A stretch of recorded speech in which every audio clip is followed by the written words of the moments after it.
Então, o meu nome é Tatiana Damasceno.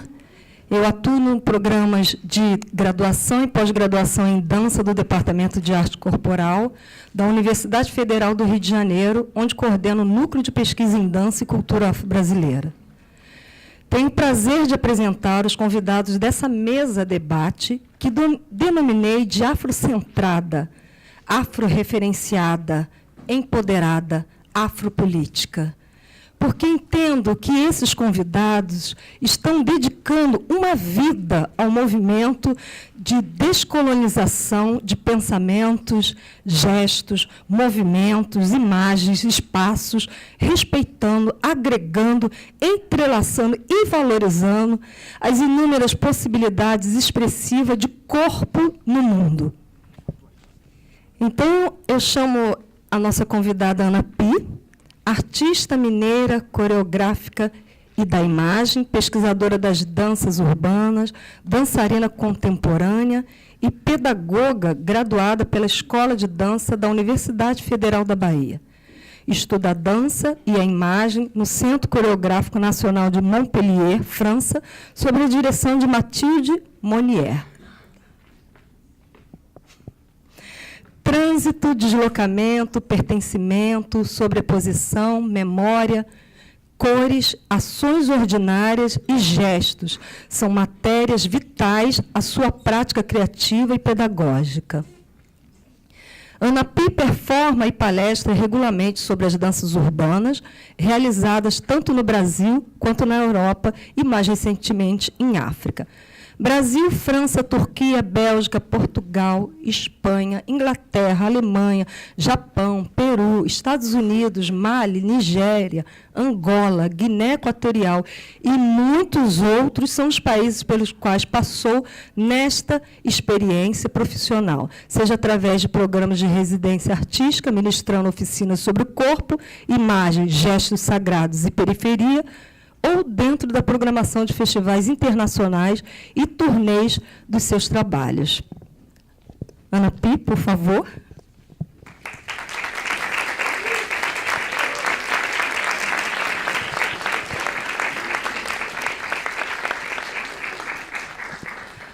O nosso próximo convidado é o professor Zeca Ligiero, que tem graduação em direção teatral pela Unirio, mestrado e doutorado em Performance Studios em Nova York, na Universidade de Nova York. Atualmente é professor associado da Unirio e coordenador do Núcleo de Estudos das Performances Afro-Ameríndias.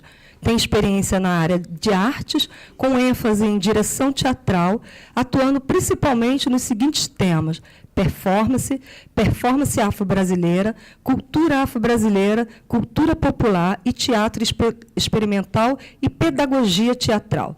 Entre seus livros destacam-se Divina Inspiração, Entre Benin e Bahia, Iniciação ao Candomblé, Malandro Divina, A Vida e a Lenda de Zé Pilintra, Carmen Miranda, uma performance afro-brasileira, e Corpo a Corpo, um estudo das performances afro-brasileiras.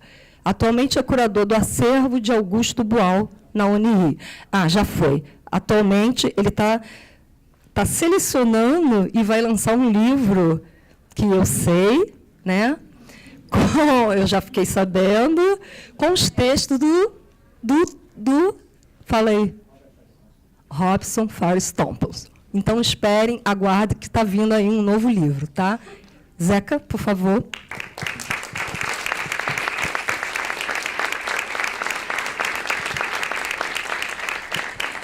Então, agora a gente vai passar os vídeos na sequência. O primeiro da Ana Pi e depois do Zeca. É um vídeo documentário e a Ana Pi já falou que o dela não é um vídeo documentário e agora é realmente um filme. Não é isso, Ana?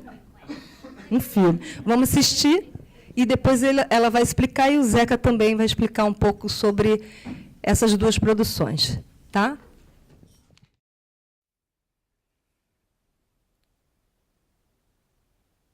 É importante saber que o que eu estou vivendo agora é o futuro que alguém sonhou para mim há muito tempo atrás. E é por isso que eu peço a bênção dessas pessoas mais velhas.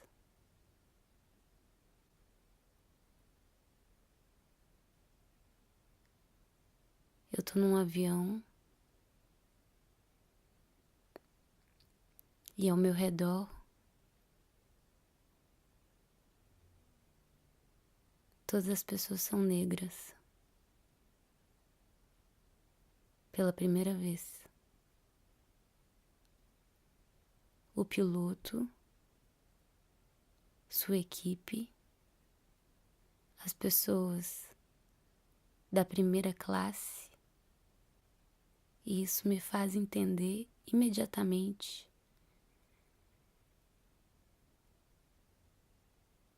que essa não é uma viagem qualquer.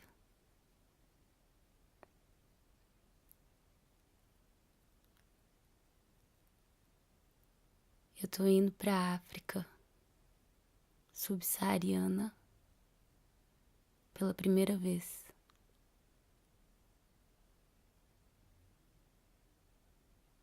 Quando eu chego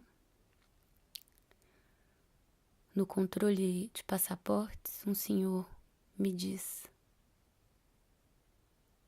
Madame, vous êtes d'où? E eu respondo: Je suis brésilienne. E ele diz: Mas você sabe que você é daqui, né? Meu olho enche de lágrima e ao mesmo tempo eu sorrio. E ele me diz: Seja bem-vinda de volta. Nesse instante, percebo que o meu maior compromisso é estar.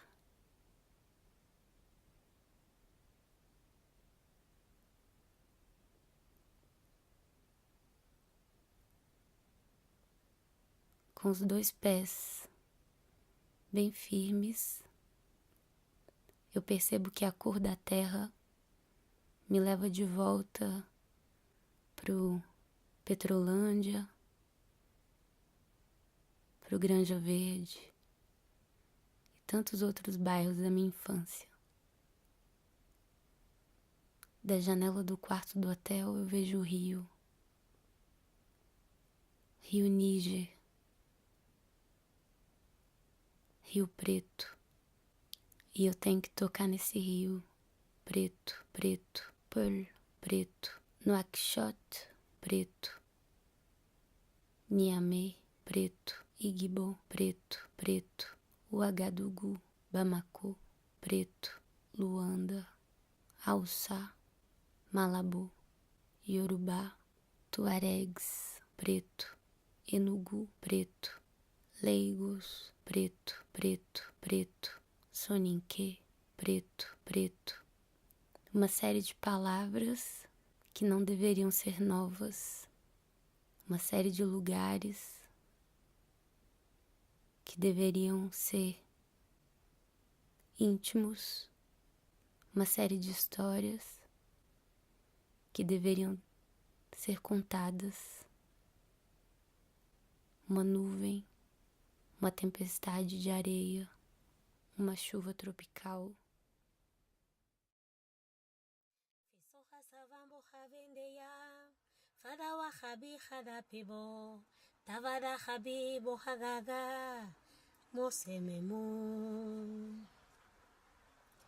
Fesoha savambo havendeya, fadawa habi hadapebo, tavada habi bohagaga, mosememu.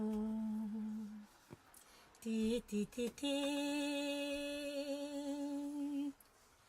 inspirado por tu amor. Tal vez, tal vez, tal vez, tal vez, tal vez, inspirado por tu amor.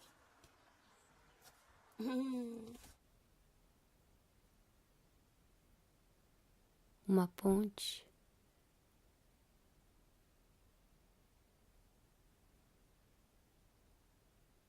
de realidade fantástica.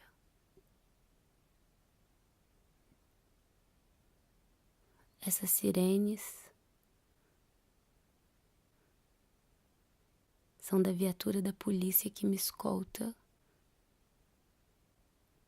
nessa cidade de mais de 20 milhões de habitantes,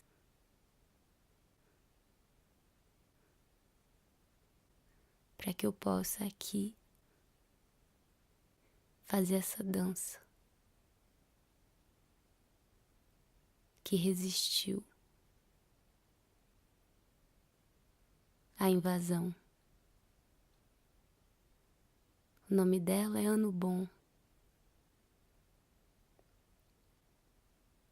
Dança de guerra, dança de fertilidade, dança de cura,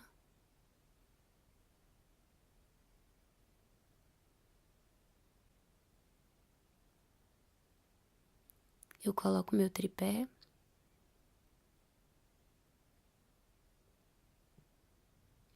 o tempo é de reza, eu também levo meu véu azul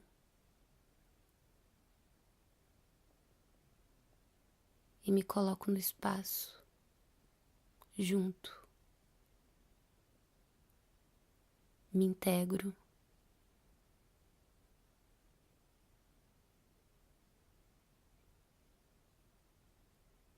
Esse véu me revela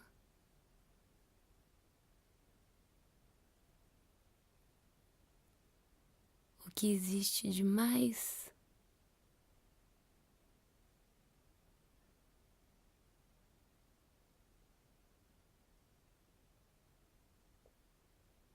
escondido na história que me contaram.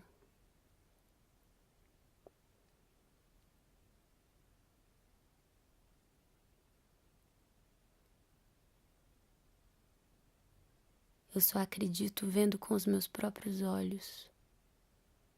Eu só acredito sentindo com os meus próprios poros.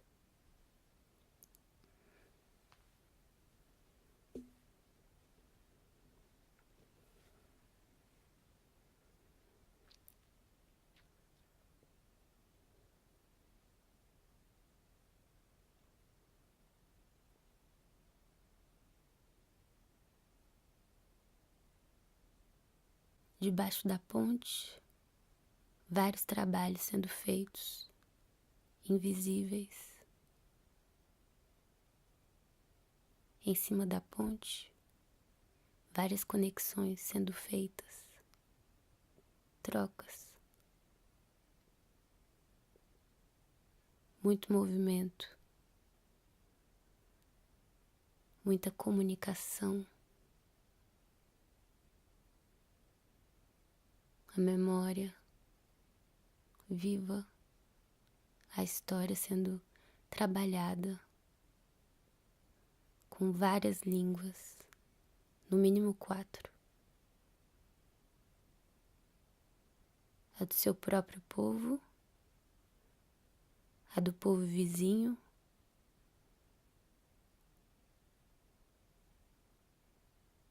a língua colonial, que é essa que eu também falo,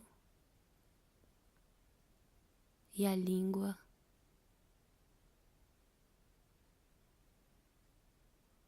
da maioria.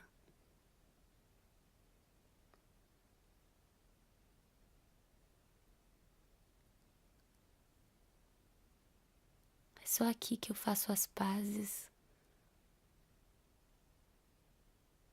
com o prefixo afro, porque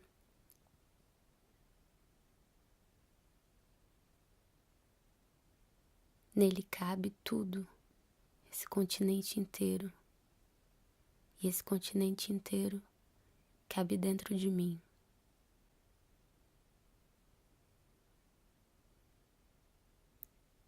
Eu desfaço as voltas que foram feitas de força na árvore do esquecimento.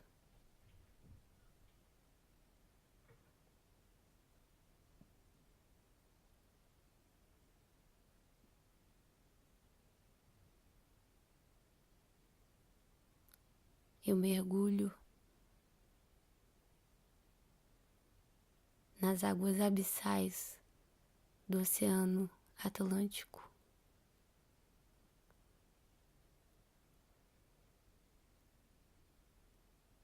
E vejo todo mundo.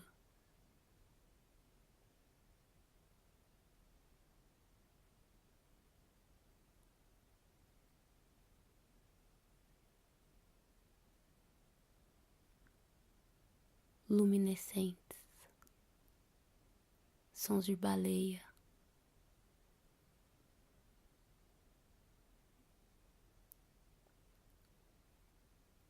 sons de tambores,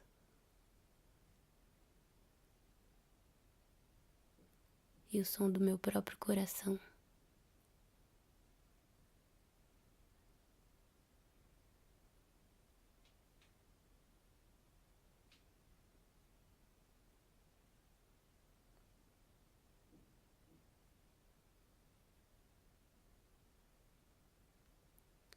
Meu pulmão se enche de um ar novo.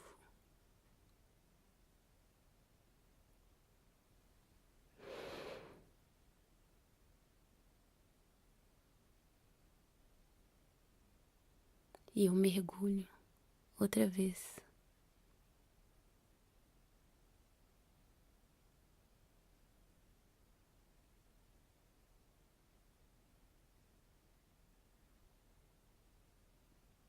Mergulho nesses gestos e os dançarinos me perguntam: se você nunca veio aqui, como é que você já conhecia?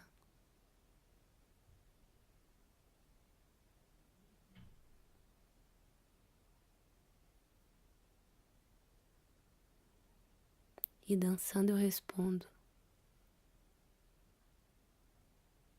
porque a gente tá no futuro.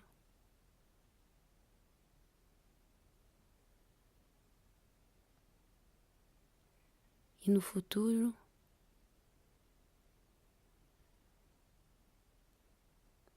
nós falamos com as nossas próprias bocas.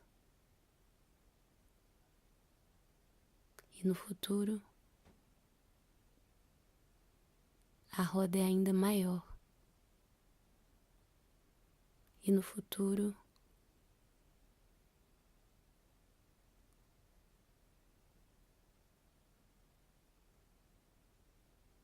há espaço para coisas que a gente nem imaginou.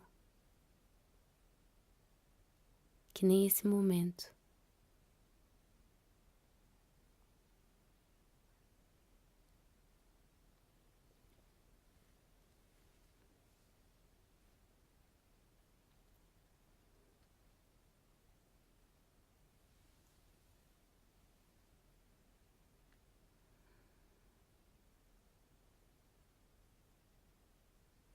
Abidjan, Abobo.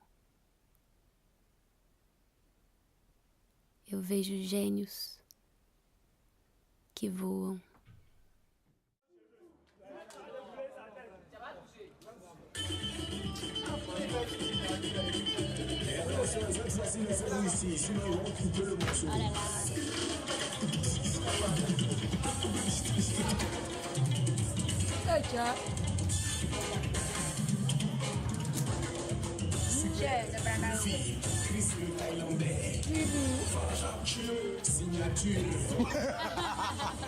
Tá devenu signer.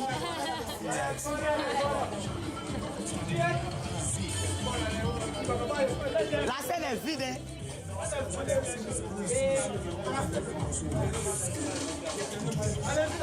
La scène est vide.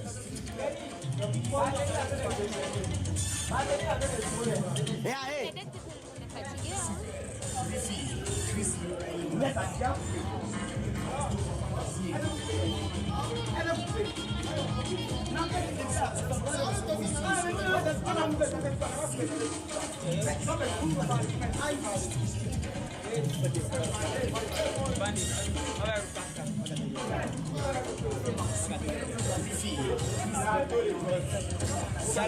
Tiens. Vous êtes en duo, hein? Faites-nous... Hey.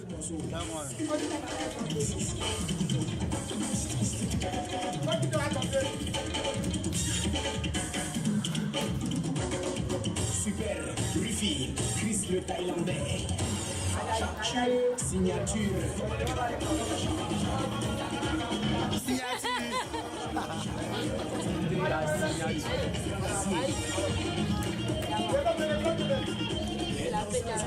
Et là, c'est quoi?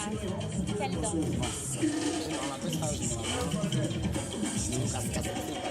Lucas Cascas. Super, Ruffy, Chris le Thaïlandais. Signature.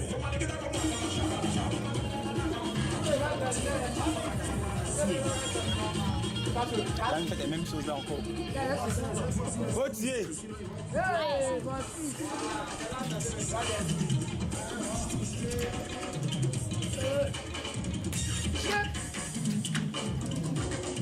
Super, Ruffy, Chris le Thaïlandais. Signature.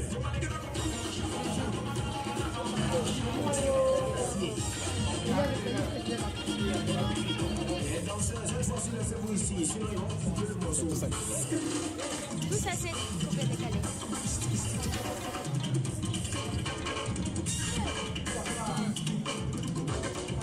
Super, Ruffy, Chris le Thaïlandais.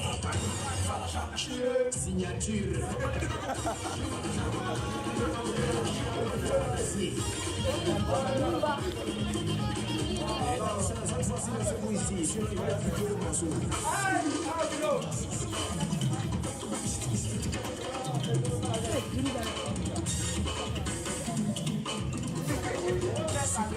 Ruffy, Chris le Thaïlandais.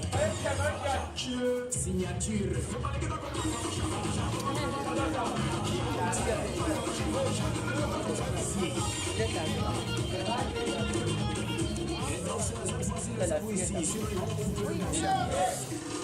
La case est brisée.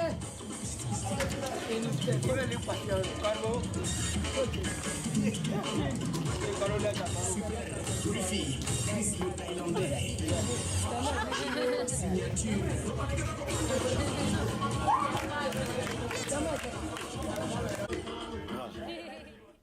Eu consigo até esquecer que a diretora não me cumprimentou achando que eu também trabalhava na casa. E que depois ela ficou tentando pedir desculpa.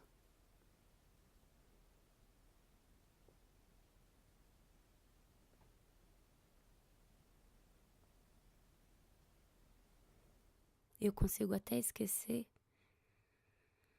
que meu nome não apareceu no cartaz do trabalho.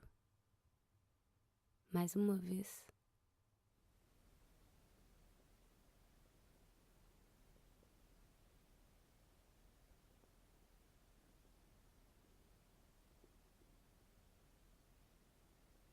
Umas coisas eu vejo,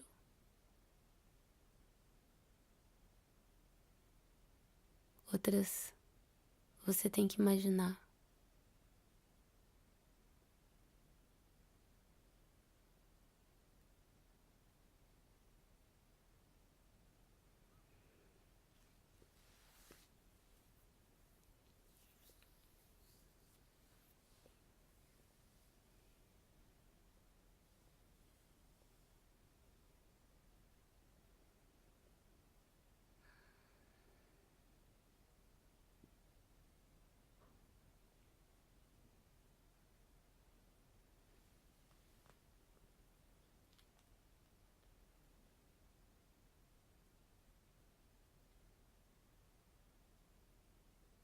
Um dia andando de carro, eu vi uma senhora com uma vendinha e eu nem acreditei quando eu senti o cheiro de dendê. Era um monte de acarajé. E eu gritei, acarajé, me perguntaram: mas você fala Iorubá?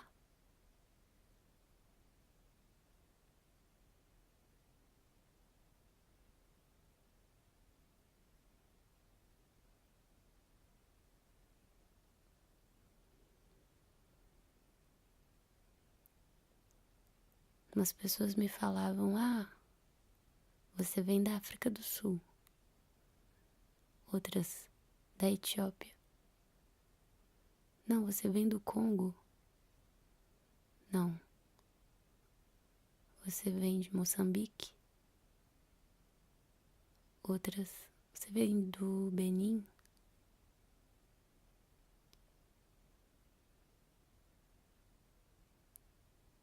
E eu só conseguia pensar assim. Eu venho de todos esses lugares.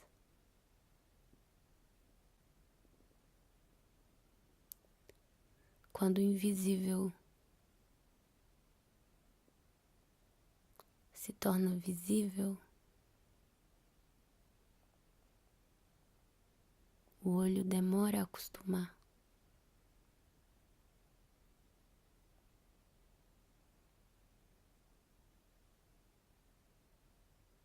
Num primeiro momento,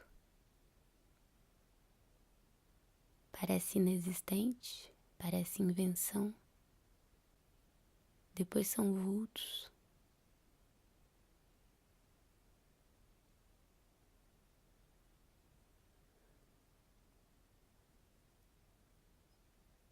E por fim se desenha.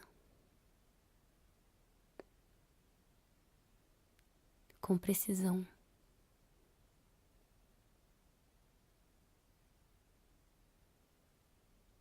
E é dessa forma que a gente vai enxergando o azul no preto, o preto no azul. E eu sei que eu agora também tô sonhando.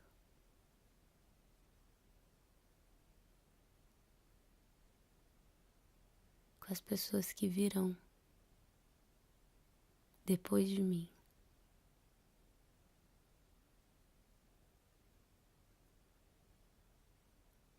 Além de azul e preto,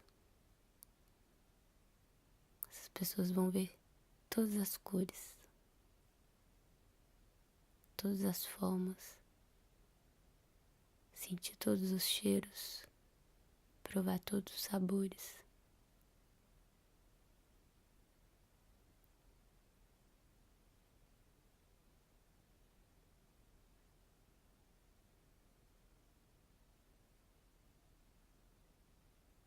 Acho que isso é liberdade.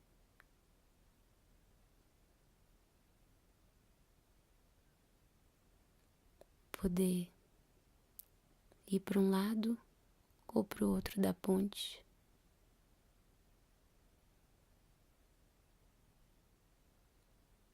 E é por isso que eu peço a bênção também dessas pessoas mais novas que virão depois de mim.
Mas ele é menino, ele é gigante, ele é próprio movimento. Muitas são as formas e qualidades das tradições afro-brasileiras. Poderíamos falar inicialmente das mais conhecidas, como o samba de roda ou desfile da escola de samba, do candomblé ou da umbanda, ou mesmo do tambor de mina, oriundo do Maranhão e que está presente também em alguns estados da Amazônia.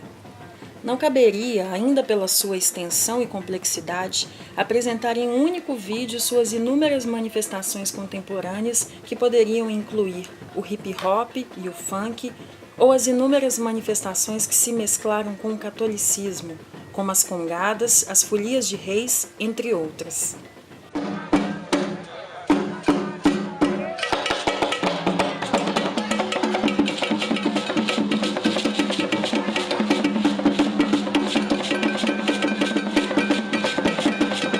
Este vídeo vai discutir algumas performances brasileiras e africanas, procurando conhecer o seu processo criativo e a sua continuidade. A partir daí, perguntar de onde vem a tradição afro. E o que é que se considera verdadeiramente africano? Que África é esta que serve como referência para tantas coisas que acontecem no Brasil e nas Américas? A tradição africana, durante séculos, ela foi marginalizada no Brasil. Foi considerada alguma coisa inferior. Mas a sua eloquência, a sua permanência, a sua riqueza, transformou sempre tudo que eles faziam em algo que era impossível de não se notar.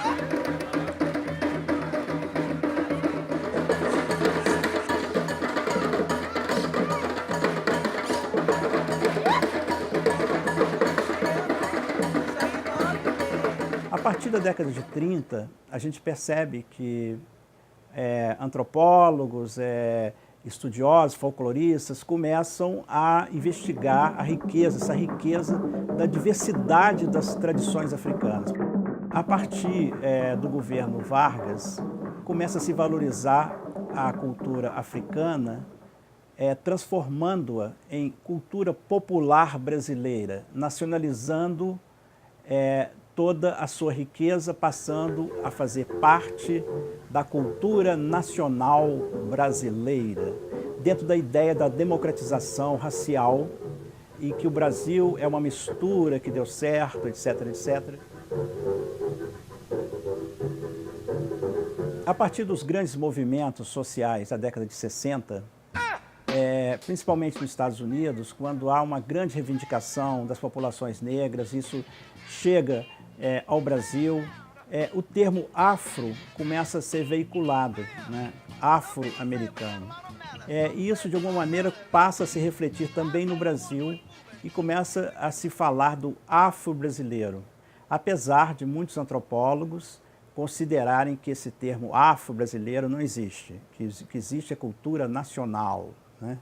Mas, de qualquer maneira, é importante frisar que começa a ser percebido no Brasil alguma coisa que vai além do folclore, alguma coisa que vai além dos cultos ou seitas, e começa a ser aceito a questão das culturas, das tradições africanas. É claro que isso é uma luta enorme. Essa visibilidade das populações negras começa a se tornar mais palpável no Brasil.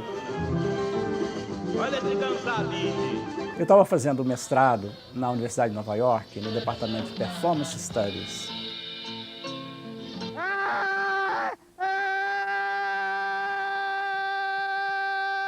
Eu fui para Nova York para estudar teatro experimental, mas eu encontrei o trabalho, a pesquisa do professor Thompson e fiquei encantado com o trabalho. Ele trabalha ainda com as questões das diásporas africanas nas Américas. E a partir daí eu comecei a perceber todas as performances afro-brasileiras de uma outra maneira. O samba, a capoeira, entendendo quais são as origens africanas e como é que elas se desenvolveram nas Américas. Eu sou Albana Elimina, mulher norte-caucana, com uma servo ancestral que lo llevo em mis entranhas. E num belo dia eu recebi um telefonema do Thompson, que a gente chamava de Bob, e ele me dizia: "Ô Zeca, está indo para o Brasil uma professora e uma fotógrafa chamada Phyllis Galembo, e eu quero que você escreva também um artigo sobre candomblé, etc, etc. E aí eu recebi a Phyllis e entrei em contato com a Gisele Bignon Cossar, que é uma mãe de santo super famosa. A Phyllis queria que ela escrevesse um artigo, a Gisele não quis escrever, e eu acabei escrevendo um artigo, e o livro se chamou Divine Inspiration, From Benin to Bahia. E esse livro foi muito importante para mim, porque foi meu primeiro livro publicado em outra língua, né? E abriu um caminho, porque eu também conheci o candomblé muito pouco, e tive a chance, então, de conhecer o trabalho da mãe Gisele, né? O Mindarauá, e também encontrei pela primeira vez a mãe Beata de Iemanjá, que foi fundamental no meu trabalho de pesquisa. Eu sou Beatriz Moreira Costa, mais conhecida como Beata de Iemanjá. Como é que a senhora poderia contar para a gente, se a gente tivesse que explicar com as palavras, que é muito difícil, o que seria o orixá? Eu acho que o orixá é um todo na vida do ser humano. Orixá é a fé, orixá é amor, orixá é divindade, orixá não é riqueza, não é nada disso. Orixá é riqueza, sabe o que? Da sua verdadeira consciência do que é orixá. A pesquisa para o livro Divine Inspiration, From Benin to Bahia, me trouxe outras perspectivas. A partir daí, eu escrevi um artigo para a revista Ano Zero, uma revista muito popular na época, e também eu acabei escrevendo o meu livro, Iniciação Candomblé, que foi publicado pela editora Record, Nova Era. Esse livro é um grande sucesso, foi editado mais de 10 vezes, e a partir também do sucesso desse livro, a editora Record me convidou para escrever Iniciação à Umbanda, que me levou também a pesquisar as tradições Bantu, ou tradições Bantus, como a gente conhece no Brasil, ou Congo-Angola ainda. No final da década de 80, Zeca Ligiero termina o seu mestrado em Estudos da Performance na Universidade de Nova York, retornando ao Brasil e começando a trabalhar na Unirio, dando início à sua pesquisa sobre o que seria a performance afro-brasileira. No final do nosso projeto, dessa primeira semana, Samba na Universidade, esse projeto chama-se Samba Drama. A gente procura estudar as relações do teatro com o samba e do samba com o teatro. É um projeto que a gente está desenvolvendo no curso de mestrado, o curso está começando agora, e essa semana foi bastante intensa, nós tivemos debates, tivemos uma leitura de um texto, e nós achamos que seria muito interessante terminar essa semana convidando dois compositores assim, que a gente preza muito, e que é o Wilson Moreira e o Ney Lopes.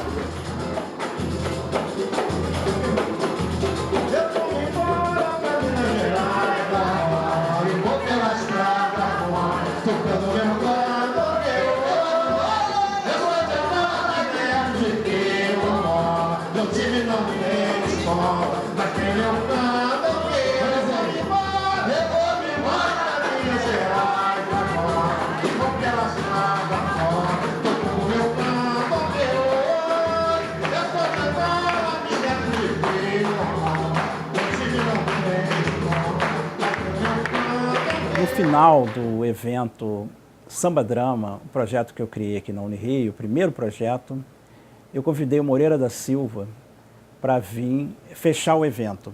E ele me disse, eu liguei para ele e falei: Moreira, você poderia vir na Unirio? Ele falou: perfeitamente. Existe algum estipêndio? Eu disse: olha, infelizmente não temos nenhum dinheiro. Ele falou assim: mas tem um carro para vir pegar? Pode ser um carrinho qualquer, um carrinho de mão, um carrinho velho. E eu fui pegar o Moreira com o meu carrinho E ficamos amigos e eu era apaixonado pela performance dele. E me chamou muita atenção quando eu vi o Cab Calloway, como um tinha a ver com o outro. E então eu fiquei muito curioso de colocar um do lado do outro e finalmente eu consegui colocá-los lado a lado e com vocês os dois. Na subida do morro me contaram que você bateu na minha nega. Isso não é direito, bater numa mulher que não é sua. Deixou a nega quase crua no meio da rua. A nega quase que virou presunto. Eu não gostei daquele assunto. Hoje venho resolvido. Vou lhe mandar para a cidade de pé junto. Vou lhe tornar em um defunto. Você mesmo sabe que eu já fui um malandro malvado. Somente estou regenerado, cheio de malícia. Dei trabalho à polícia pra cachorro. Dei até no dono do morro, mas nunca abusei de uma mulher que fosse de um amigo. Agora me zanguei consigo. Hoje venho animado a lhe deixar todo cortado. Vou dar-lhe o castigo. Meto-lhe o aço no abdômen e tiro fora o seu umbigo.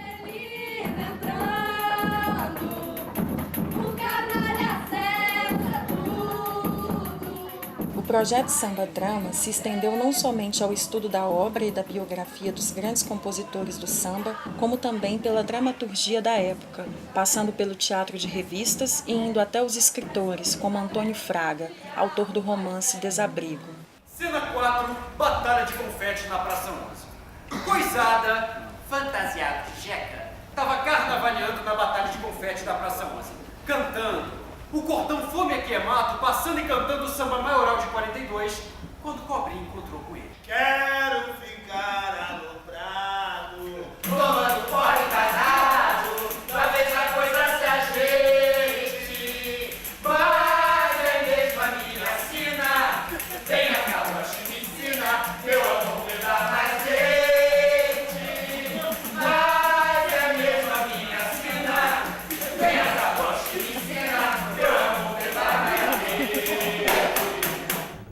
O encontro com o compositor Elton Medeiros gerou o vídeo Samba no Pé, que procurava investigar a maneira peculiar da dança percussiva no sapateado do samba.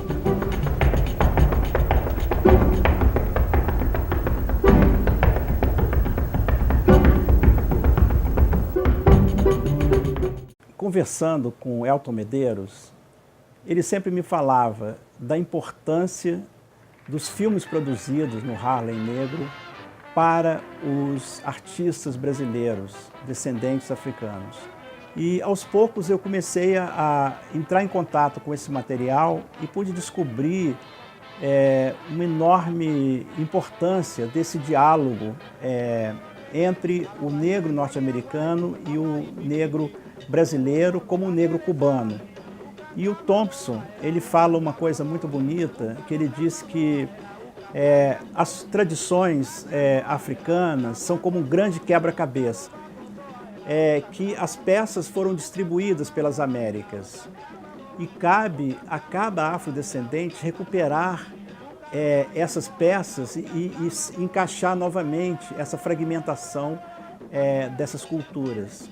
Então, pouco a pouco, eu fui percebendo o impacto da música cubana em Nova York e, por sua vez, o impacto da música cubana no tango argentino. Enfim, essas trocas e esses intercâmbios vão acontecendo durante séculos, que eu, de alguma maneira, me sinto bastante à vontade para falar, porque sou uma das pessoas que se envolveu e se envolve com esse tipo de trabalho que me encanta. Então, eu comecei a perceber em vídeos, por exemplo, da Josephine Baker, os filmes mais antigos dela, em que ela exibe uma dança monumental, uma dança incrível, que ela fragmenta o seu corpo. E isso se parece muito com o kuduro, que é a dança angolana atual. E eu comecei a comparar isso.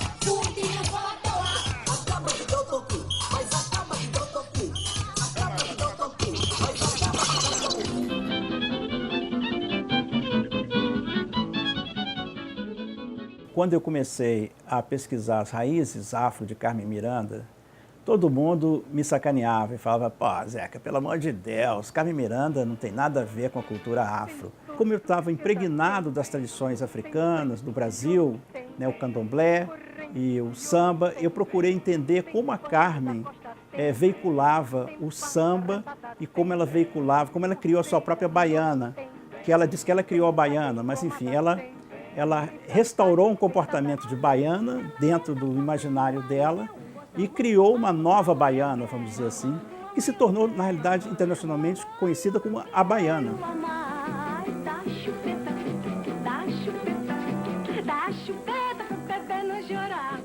A primeira baiana em Hollywood não foi a Carmen Miranda. Um amigo meu em Nova York, que era apaixonado por Carmen Miranda, eu disse, olha, a Carmen Miranda não foi a primeira que revirou os olhinhos, isso é uma tradição afro. Ele disse assim, como assim? E aí quando eu mostrei a Etta Moulton cantando, dançando um pouco, se movimentando, vestida completamente de baiana, a bicha quase morreu, porque realmente era uma cópia dessa performance.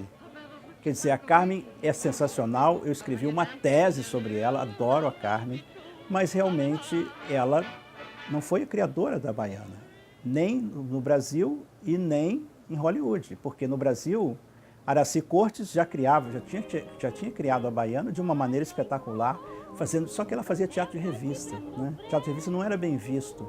Fui olhar pra você, meu soninho fechou. E a Carmen nasce como sendo já lançada pela RCA Victor como a grande estrela, né? Então a gente novamente tem essa discussão do branco representando as tradições afro-brasileiras.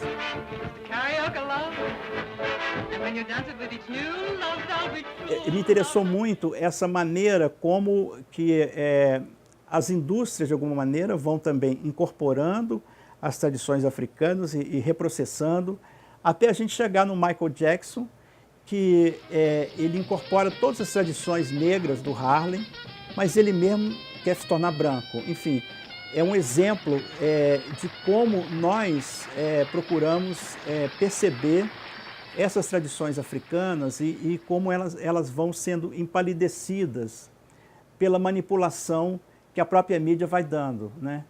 Então, a gente conhece o Elvis Presley, mas a gente não conhece o Chuck Berry, quando, na realidade, quem inventou toda essa performance pélvica não foi o Elvis. Assim como inventou a maneira de cantar, que o Elvis se tornou conhecido, porque o Elvis era branco e foi para Hollywood.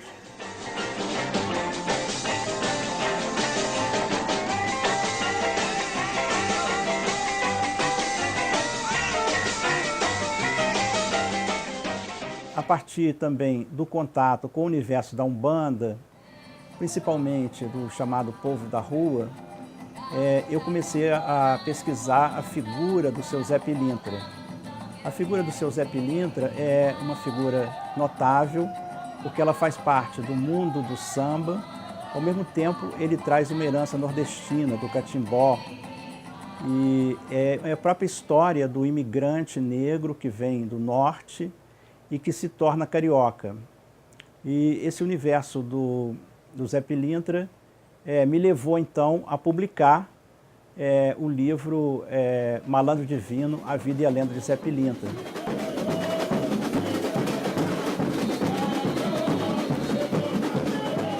Uma outra figura extraordinária que cruzou o meu caminho foi o Naná Vasconcelos.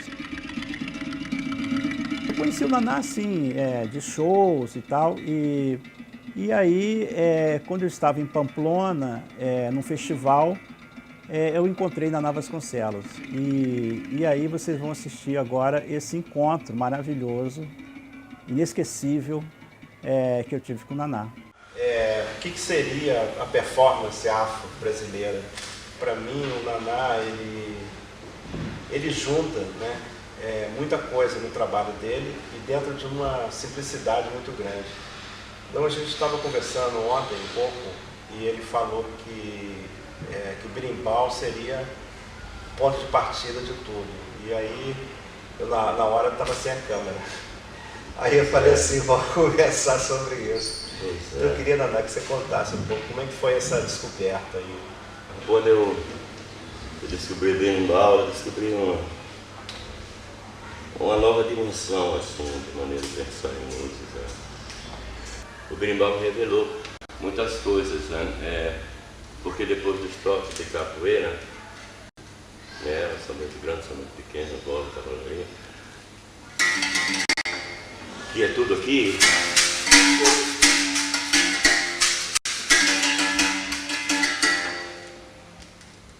Aí eu comecei a sair dos toques de capoeira e fazer ritmos, que não era necessariamente de capoeira.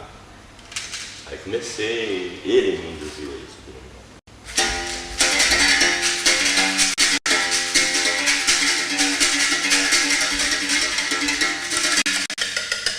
Mas até chegar a essa coisa, eu tive que fazer os ritmos.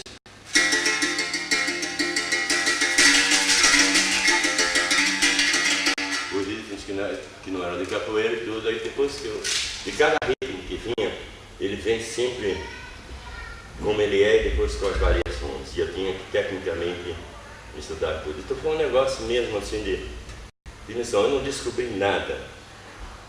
Isso sempre teve aqui. Só foi usado como um instrumento solista porque o centro é a capoeira. Na África, o berimbau é utilizado muitas vezes, a maior parte das vezes, pelos griots para contar histórias, para pedir oferendas. Na África, eu observei essas coisas assim, que as pessoas vivem de acordo com o que tem em volta, né? Na área que tem cabaças, então tudo é feito com cabaças, pratos para comer, os instrumentos, panapões, as carimbas. Na área que tem bambu, tudo é feito com bambu. Os pigmeus são os verdadeiros minimalistas e eles não são grandes caçadores, então eles não têm muitos tambores. Eles fazem tudo muito orgânico, com a voz. Eles têm um negócio da voz. Ei, oh, oh, ei, ei, oh, oh. E com aqueles apitos de pé, então tem essa polifonia, né, melódica e a coisa rítmica toda feita com palmas.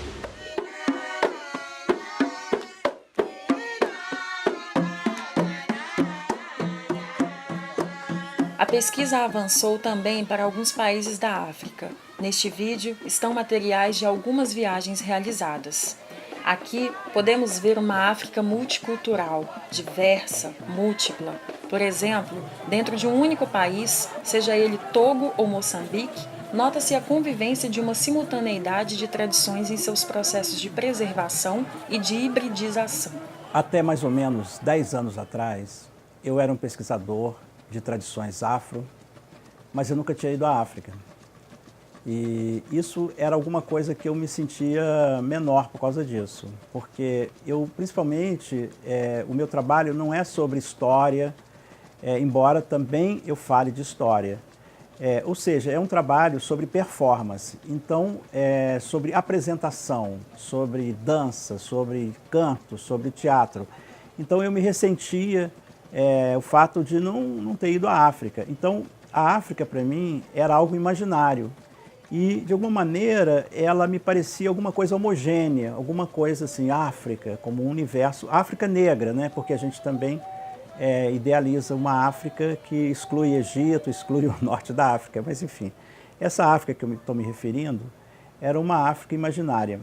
E a partir das primeiras visitas que eu fiz, eu conheci o Senegal, conheci o Togo, conheci Benin e conheci finalmente Moçambique, eu percebi que não era uma única África, eram várias Áfricas. E eu tive a chance de ir 2 vezes no festival Divinité Noire, as Divindades Negras, no Togo, e lá então eu conheci uma diversidade de tradições africanas que me possibilitou ver que são várias tradições e vários estilos de cantar, dançar, batucar, em uma diversidade de formas, de cores, de ritmos. E a partir daí eu escolhi uma dessas manifestações que me chamou mais atenção, que se chama Gorô Vodum.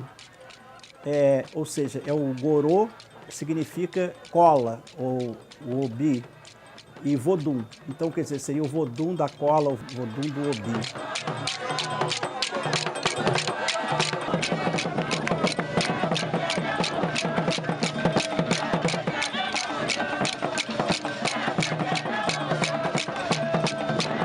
A dança africana subsaariana caracteriza-se pelo seu movimento explosivo e concentrado, o envolvimento total do corpo e a sintonia com a percussão, gerando um contexto cujo sentido é fortemente espiritual e atinge, no êxtase, o seu apogeu, momento em que o transe, o encontro máximo com o divino, pode ocorrer ou não, dependendo do tipo de ritual e da preparação do médium para que isso aconteça. As danças africanas são incontáveis em seus estilos, variando conforme os grupos étnicos, ambientes e trocas mútuas através da história das migrações. Em todos os casos, a dança ocorre dentro de um contexto celebratório ritualístico, com grande capacidade de interatividade e participação do público presente, quase sempre gente do mesmo grupo ou de convidados simpatizantes. Através do corpo, a etnia fala num léxico próprio de movimentos articulados com ritmos e cantos que são emblemáticos da própria mitologia do grupo ou nação em questão. Eu estava em Maputo, capital de Moçambique, e fui convidado para assistir um ritual de iniciação num bairro bem populoso chamado Bairro dos Militares. E lá fui eu. E, para minha surpresa, esse ritual era feito numa praça, ao lado da igreja. Eu achei um pouco estranho, né? Mas eu falei, bom. E lá, então, esse ritual estava acontecendo, as crianças, era a passagem de criança para adolescente, meninos e meninas tinham a cabeça raspada, e eu estava aguardando a performance de uma figura que lembra um pouco o palhaço Folia de Reis, conhecida como Mapico.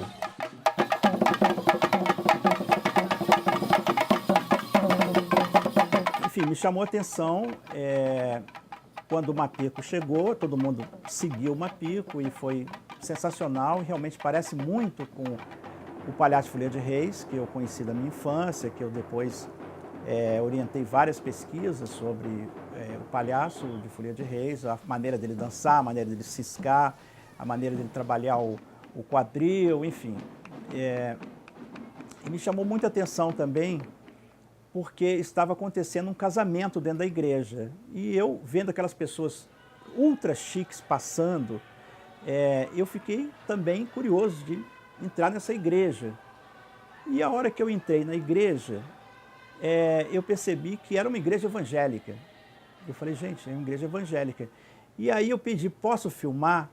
Aí a moça falou assim, olha, esse é um casamento católico, nós alugamos aí, o senhor pode filmar desde que não filme lá nada do que nós somos evangélicos. Eu falei, tudo bem.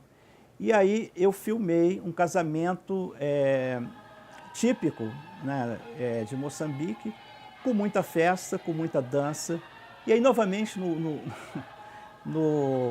casamento eu percebi o cantar, dançar, batucar juntos. A noiva no altar, dançando, cantando, era cheio de músicas tradicionais de Moçambique.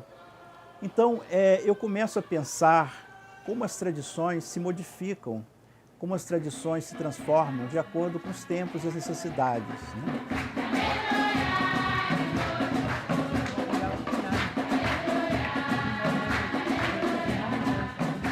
Em 2013, no festival de Vinité Noir, no Togo, eu encontrei 2 performances sensacionais. Vincent Erisdot e Armando Pequeno. Um brasileiro, Armando, e o Vincent é de Benin. E eles criaram uma performance chamada Dambala Edo, que é o nome de um vodum que no Brasil recebeu o nome, esse vodum também foi assimilado na tradição iorubá, virou xumaré. Então no Brasil a gente conhece como xumaré, que é a serpente, né? O arco-íris e a serpente, enfim. Mas eles fazem uma performance que trabalha com o universo místico do candomblé e do vodum, mas ao mesmo tempo eles trabalham com uma dança contemporânea e que assimila uma série de gestos, uma série de conotações, o que torna o trabalho muito interessante, exatamente essa forma lúdica e essa forma, vamos dizer, de alguma maneira eles são agressivos, eles chegam, em alguns momentos, são cômicos. Isso me pareceu extremamente rico e fascinante, porque normalmente a pessoa, o afrodescendente que vai trabalhar com as tradições, ele é muito fiel e muito devoto, ou então ele procura sempre se esmerar, vamos dizer, no estilo da dança, no virtuosismo da dança. E também eles trabalhavam com uma orquestra de atabaques e de outros instrumentos, que novamente elencando essa ideia do cantar, dançar, batucar.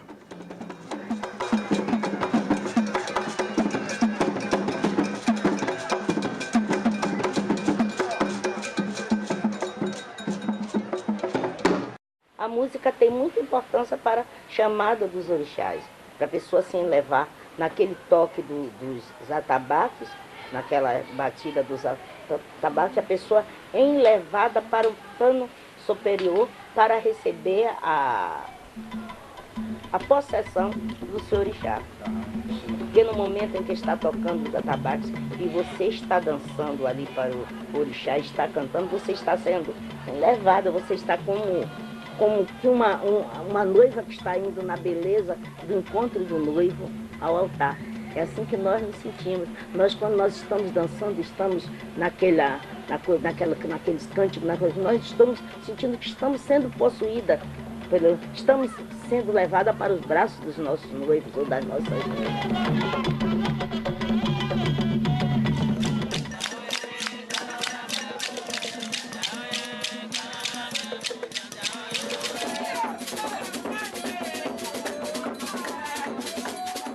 Embora largamente empregada por religiosos, a conceituação matriz africana tem sido incorporada por estudiosos de campo sem grandes questionamentos. Entretanto, a definição de matriz cultural, válida para muitas áreas e contextos, tem se mostrado insuficiente para conceituar a complexidade dos processos interétnicos e transitórios verificados nas práticas performativas ou nas performances culturais. Aqui, em vez de matriz, Zeca Ligero propõe uma definição, um conceito, e também utilizado no plural, motrizes, para conceituar a complexidade das dinâmicas das performances culturais afro-brasileiras. Nesse vídeo, nós abordamos principalmente as performances culturais afro-brasileiras, africanas, mas falamos também de performances artísticas. Naturalmente, esse vídeo aborda uma pesquisa que eu venho fazendo há 30 anos. No começo da minha pesquisa, eu procurava a tradição como algo que se repete, é do infinito, né? Mas hoje eu percebo que a tradição ela é recriada pelo corpo e pela memória, né? São tradições orais. Então, muitas vezes, eles também não têm acesso ao que era o passado. Então, eles sabem do passado através dos mais antigos. Os mais antigos vão contando essa tradição e essa tradição vai se transformando. Então, eu diria que essas tradições que vêm para o Brasil, que vieram para o Brasil, muitas vezes já se perderam na África. E nós cultuamos como tradições africanas, mas elas já não estão mais na África. Outras ainda estão na África, nunca vieram para o Brasil. Então, a gente tem uma multiplicidade de tradições e uma multiplicidade de performances africanas e afro-brasileiras.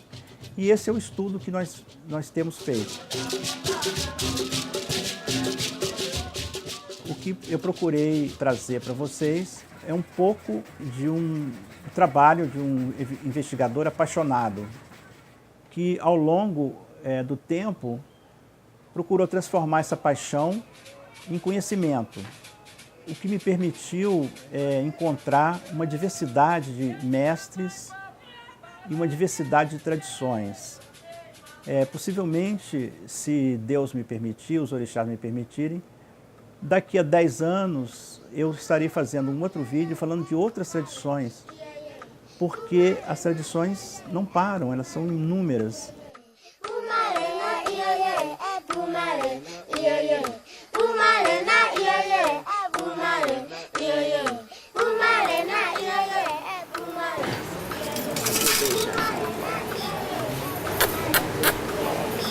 Beato, a senhora gostou?